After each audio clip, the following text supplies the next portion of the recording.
Izixholo-xholo zango-July yayilinyathelo langabom elinjongo yalo ikukubonisa urhulumente weli njengophanzileyo ngelokuguqula uluvo lwabavoti. UMbeki umemelela iiarhente zomthetho nezobuntlola ukuba bathi qwaa njengoko kungaqhambuka ezinye izixholo-xholo ezinobuzaza kwilixa elizayo. But part of the challenge that South Africa, we have faced in South Africa, is the threat of counter-revolution.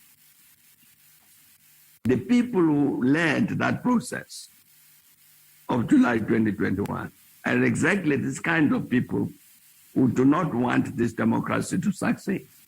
Umnumzana Mbeki uthi nangona kukho imilo ngaphakathi kwe-ANC, kodwa lo mbutho awunanto yokwenza nezixholo-xholo zonyaka ophelileyo.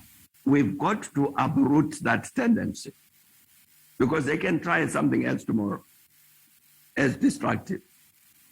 The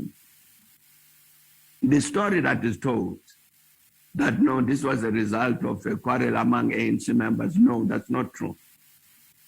Mbeki umemelela iinkokheli zopolitiko, iiarhente zomthetho nezobuntlola ukuba basebenzisane kuncothula nengcambu abo babuyisela eli lizwe umva nabangcambu zabo zikwinkqubo zeli nakwimida engaphandle.